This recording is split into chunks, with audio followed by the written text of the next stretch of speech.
Então, pessoal, bom dia. Vamos dando continuidade aqui para terminar a parte de tronco encefálico, tá? Entre aspas, né? Porque a gente tem daqui a pouquinho uma aula de pares de nervos cranianos, tá? Então, aqui só encerrando, a gente viu nas aulas anteriores bulbo e ponte. Hoje a gente vai falar aqui de mesencéfalo, tá? Então, o mesencéfalo é a região de transição aí para o diencéfalo, né? Está localizado justamente aí entre a ponte e o diencéfalo. Então, ele serve de transição. Nessa região aí nós temos regiões específicas que são chamadas de pedúnculos cerebrais, né? São justamente projeções que vão em direção ao diencéfalo. E é uma região importante também porque ela faz parte da parede do quarto ventrículo e, como peculiaridade que nós temos do mesencéfalo, e nós vamos ver, nós temos uma grande quantidade de fibras aqui transversais, né? Diferentemente do que nós observamos nos níveis mais inferiores que nós estudamos até agora em neuroanatomia. Isso justamente porque o mesencéfalo ele possui muitas conexões com o cerebelo, que fica localizado posteriormente a ele. Então, nós temos uma grande quantidade de fibras transversais que migram em direção ao cerebelo e que vêm do cerebelo em direção ao mesencéfalo, tá? Além disso, nós temos aí dois pares de nervos cranianos que são importantes, na verdade, o segundo e o terceiro par, né? E que estão associados aí a dois fatores importantes na nossa vida, que é a nossa visão e a nossa olfação, né? Então, nessas regiões aí do nervo oculomotor e do nervo troclear, que a gente inclusive vai estudar daqui a pouco, a gente tem essas estruturas que estão pontuadas aí, circuladas em vermelho e em amarelo na imagem, que são os colículos, né? Os dois de cima são os colículos superiores e os dois de baixo são os colículos inferiores, tá? Essas regiões de colículos são iminências onde passam justamente os tratos, os feixes que vêm dos nervos oculomotor e nervo troclear, respectivamente. Então, o colículo superior ele está relacionado à visão e o colículo inferior ele está relacionado à questão da olfação, tá? Então, se a gente pegar um corte transversal do mesencéfalo, como a gente está observando nessa imagem, a gente vai ver que ele tem algumas regiões que são bem definidas, né? Então, a região dorsal do mesencéfalo é chamada de tecto. Essa região aí ela é mais importante em vertebrados inferiores, tá?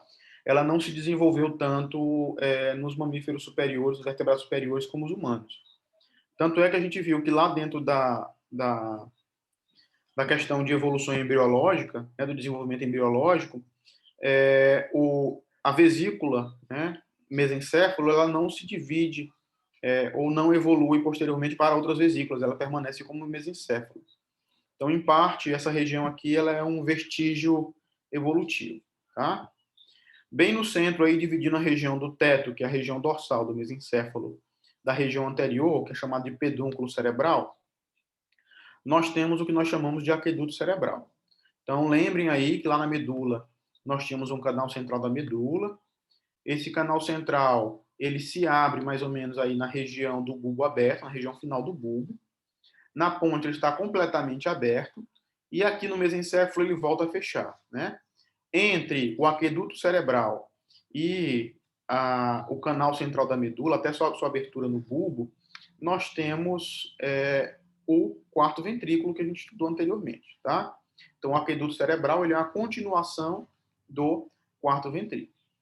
Então, a gente consegue observar nessa estrutura aí também que o mesencéfalo ele possui aí sulcos laterais, né? Mas de maior importância, nós temos o sulco medial do pedúnculo cerebral. Por quê? Justamente nessa região do sulco medial emerge o nervo oculomotor, tá? Então, o oculomotor emerge na região aí do sulco medial do pedúnculo cerebral. Interiormente, na região do pedúnculo, nós temos três regiões também aí bem definidas. A região do tegmento, que é essa região mais central do mesencéfalo. Nós temos uma outra região bem delimitada, que é chamada de substância negra, tá? E aí a substância negra a gente vê que é uma continuação da estrutura lá da ponte, e a gente lembra também que é uma região rica em neurônios dopaminérgicos, né? Por isso que colore de uma coloração mais escura, na verdade um castanho escuro, mas foi nomeada de substância negra, tá? Que é rica em neurônios com atividade com capacidade inibitória. E nós temos a base aí, né, logo à frente da substância negra, que a gente vai ver que é permeada por vários tratos motores que passam aí sobre essa região.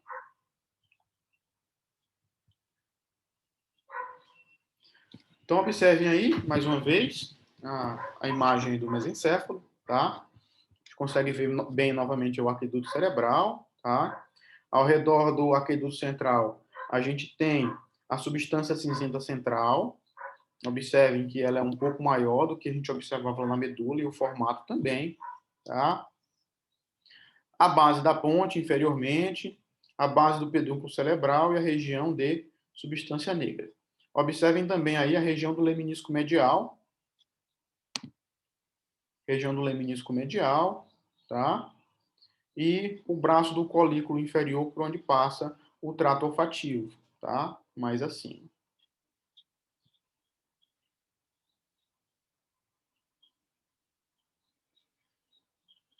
Então, como a gente já tinha discutido, o tronco encefálico ele é uma região aí menos importante dos mamíferos, né? O colículo superior, que a gente viu lá na imagem, ele está mais relacionado à via visual, e como peculiaridade aqui dessa região, a gente tem uma alternância entre substância branca e substância cinzenta, que forma diferentes camadas, diferentes lâminas, tá? Então, aqui, isso aqui vem em decorrência principalmente da origem das fibras. Então, nós temos uma camada de fibras que vem da retina, né? Que atinge o colículo pelo trato óptico, né? E braço do colículo superior. Nós temos fibras que vêm do córtex occipital, que vem lá de cima, descendo, que chegam ao colículo para radiação óptica, né? E braço do colículo superior.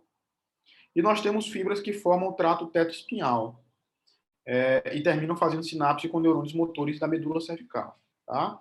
E aí vão fazer parte principalmente da questão de inervação motora, né? De fibras eferentes.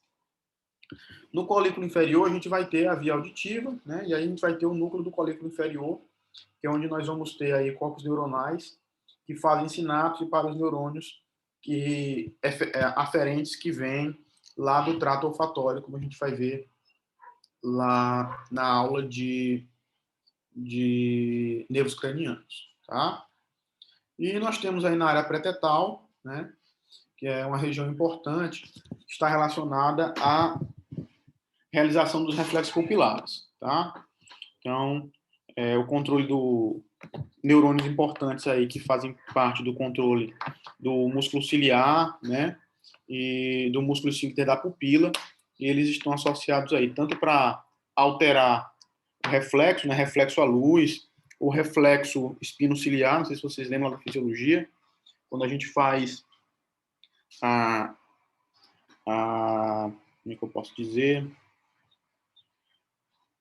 Quando a gente puxa o cabelo aqui da região cervical, né, a pupila ela tende a fazer uma rápida dilatação, tá? Justamente por conta desse reflexo espino-ciliar.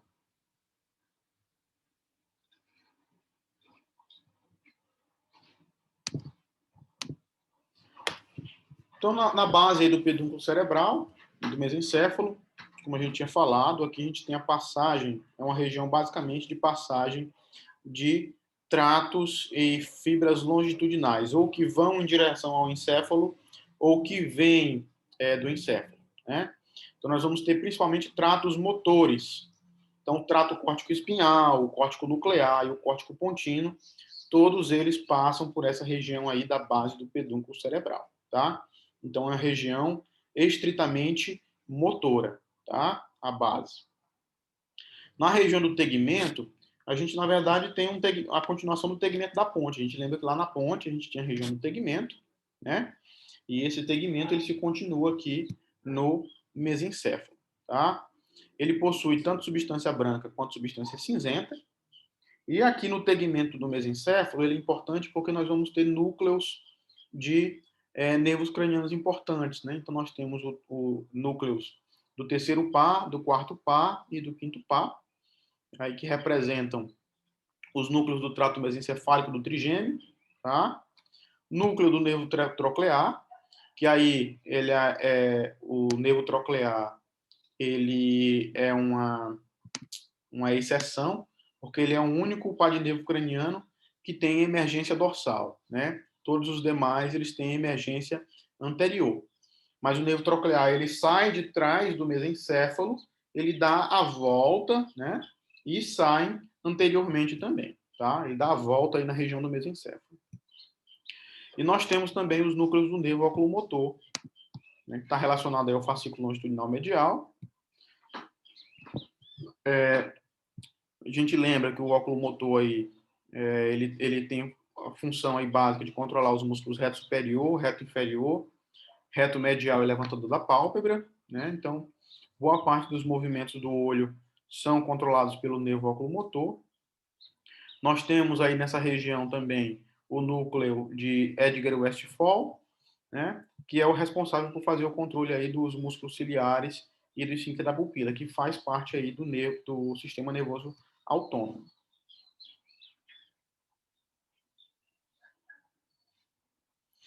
Então, além disso aí, o mesencéfalo ele também possui uma substância cinzenta própria, tá? Essa substância cinzenta própria, ela está representada por algumas fibras específicas, né? Como, por exemplo, aí as fibras do núcleo rubro, né? Ou fibras rubro-olivares. Essas fibras rubro-olivares, elas estão associadas à questão de controle motor, tá? Principalmente relacionado aos membros superiores. Nós temos a região de substância negra, que, como a gente já havia discutido, é uma região importante também para o controle motor, principalmente para a inibição de reflexos primitivos básicos, como o tremor, né? E que tem uma importância clínica grande, aí se a gente levar em consideração doenças degenerativas do sistema nervoso central e, mais especificamente, degenerativas da substância negra, né? A gente tem a doença de Parkinson como exemplo disso, com uma série de reflexos primitivos ou de movimentos de incoordenação que estão associados justamente à ausência ou à diminuição dessa região de substância cinzenta, que, como a gente discutiu anteriormente, é uma região rica em neurônios dopaminérgicos, tá? Que tem essa função inibitória, inclusive para controle do tônus muscular. Tanto é que é comum a gente encontrar pacientes de Parkinson com tônus muscular aumentado. Por isso da rigidez, claro, né? Nós temos a substância cinzenta central, né, que está aí justamente localizada ao redor da região do aqueduto cerebral. Essa substância cinzenta central do mesencéfalo, ela está relacionada principalmente a fibras que vão em direção ao cerebelo, tá? E fibras que fazem a interconexão de reflexo entre diferentes regiões aí do tronco encefálico.